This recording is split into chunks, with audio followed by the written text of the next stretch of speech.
We've got Ershad Kalebulllah, who's the editor-in-chief of MySmartPrice. Ershad, thank you so much for taking the time.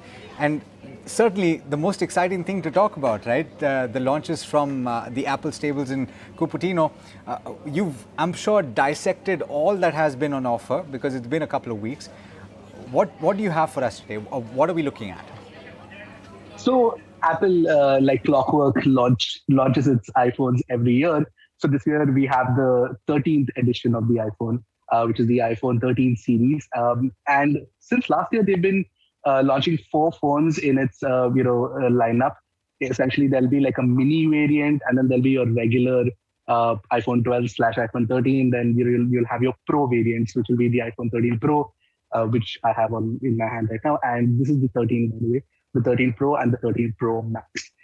So essentially, that's what's happened. The launches have happened, and now the question that is probably on everyone's minds is, should they upgrade? Now, here's a direct answer to the question that folks who already have the iPhone 12 or the 12 Pro have currently. I'd say that don't upgrade to the 13 series, and that's generally the case for every Apple launch every year, right? I mean, you don't, for someone who's already on the previous generation, you don't need to jump to the newest and greatest iPhone, because generally the 2-year cycle works the best, because that's when the upgrades feel more substantial. In fact, when Apple launched the phones this year, many folks felt that the upgrades weren't substantial, but I would say that they were substantial on the Pro variants. And let me highlight the points that actually make a huge difference in the Pro variants this year, the Pro and the Pro Max. So essentially, you get a much better battery life now, and that's something that has not been great on flagships in general this year when you're looking at the Android side of things. And iPhone has come out and hit it out of the park with fantastic battery life, especially the Pro Max. This thing lasts me 1.5 days easily on heavy usage. You know me, I'm more of a nerd, so I'm going to be using it even more. So 1.5 days easily. So that's fantastic. And apart from that, the camera performance has been improved by leaps and bounds. And plus, there's this really cool new feature called cinematic mode that is a fun little feature to use. But yes, the sensors have been upgraded. The quality of pictures in low light is looking fantastic. So it's definitely a huge jump from the previous generation Pros for sure.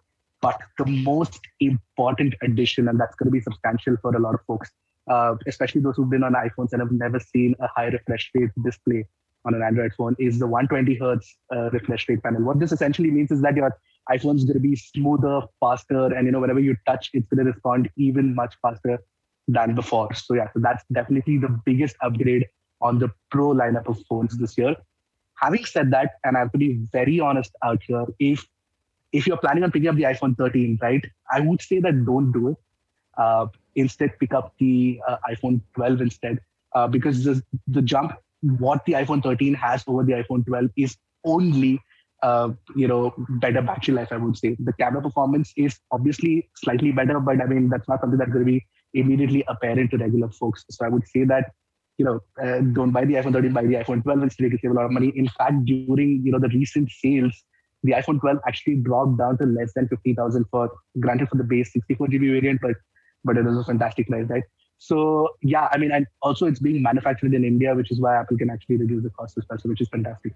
So so I mean, if you are looking for a new iPhone and if you want a new iPhone, I think the iPhone 12 would be the better purchase. So I do want to also ask a couple of things here. I think our viewers are going to benefit significantly from this, Ershad, because this is something that has been asked over a period of time, and the pressure, I think, for these technology companies also to come up with the best new technology, and the incremental changes aren't really that much. So what you're saying in terms of a 2-year cycle might actually make a lot of sense. So a couple of things here. Does one consider now with this? So the other question that I have is, there are people who are now considering shifting from Android to iPhone because of the kind of features that you're currently seeing. Does one consider doing that? At what stage does one do that? And the second thing is, there is more than just the iPhone that was talked about. The iPad also saw significant upgrades. Talk about that as well. Sure, sounds good to me, Alex. So, Alex, the question about shifting from Android to iPhone couldn't be more relevant in India right now, especially considering the kind of progress that Apple has made with its sales in the ultra premium category above 50,000 rupees. Apple's really killing it with the sales this year. Samsung's not had that much of a market push with its S21 series. Yes, the foldable phones are definitely getting some kind of traction, but it is the iPhones that are seeing a lot of attraction, primarily because the most importantly, the iPhones actually are offering much better value, and like you were talking about, one of the things that Apple knows and it does is offer 5 years of continuous operating system upgrades. What that means is that the latest iOS 15 is available on a phone as old as the iPhone SE, the first iPhone SE that was launched 5 years ago. So, Apple is aware that its customers who buy a particular phone this year are not going to upgrade it the very next year, unless you're you're at the forefront of technology. You really want to experiment a lot. But apart from that, most regular folks upgrade their phones, like I mentioned, in a 2 year cycle, or even in a 3 year cycle for that matter. In fact, if you do pick up an iPhone 13 Pro Max right now, it'll easily last you 3 years without you having to worrying about upgrading, which is one of the reasons why a lot of folks want to shift from Android to iPhone as well. And considering the fact that the options that are available in the market at the moment, of course, granted, Android does give you the customization and the flexibility that you get with phones like with the OnePlus 9 Pro or the Samsung Galaxy S21 Ultra, and sometimes the camera performance is fantastic.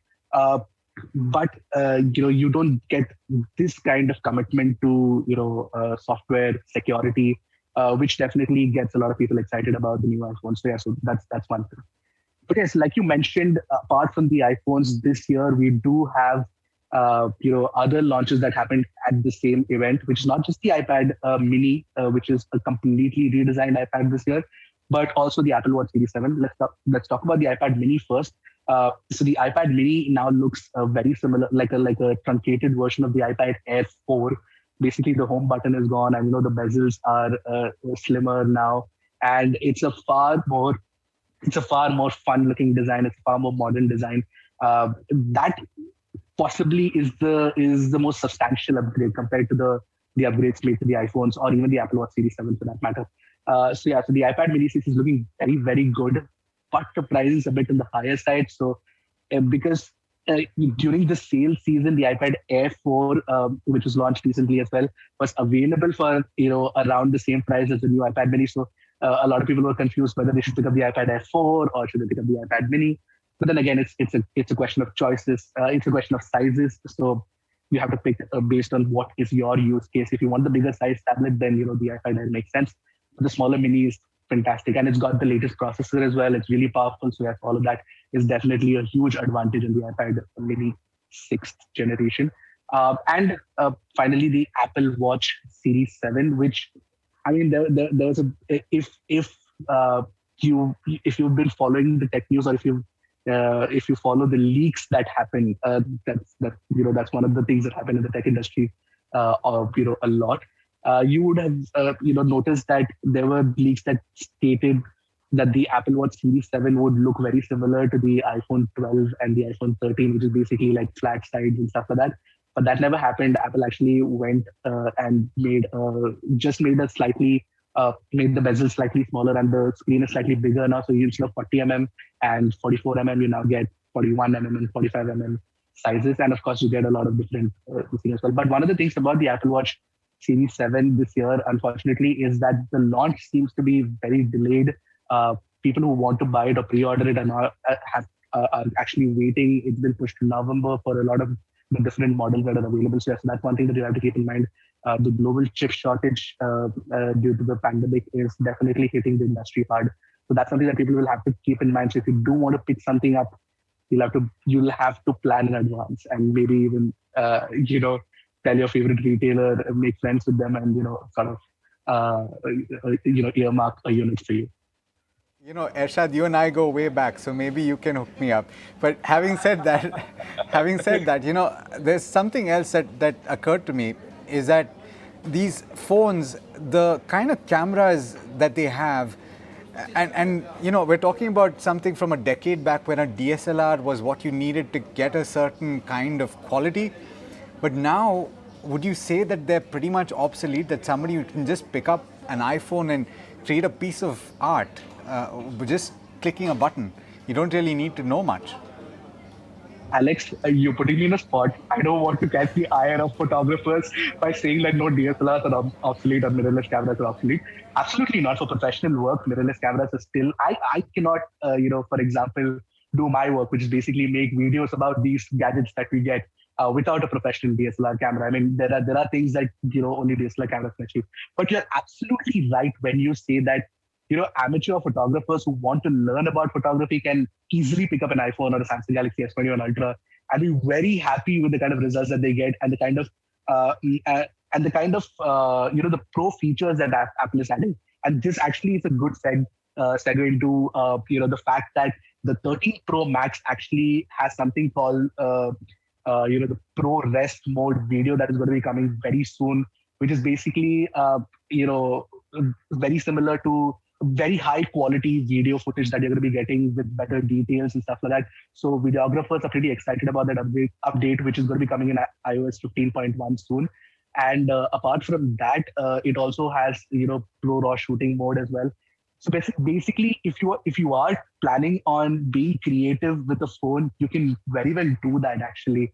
And you're absolutely right. But to say that DSLRs or mirrorless cameras have gone obsolete would be a bit of a stretch. But yes, compact cameras. Remember, we used to have those back in the day, the Sony digital cameras and stuff. Those definitely are nowhere in the market anymore because phones can very well do their job easily.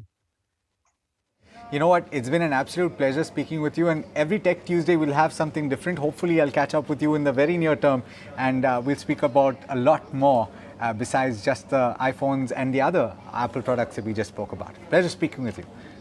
Pleasure speaking with you, Alex. Thank you. All right. On that.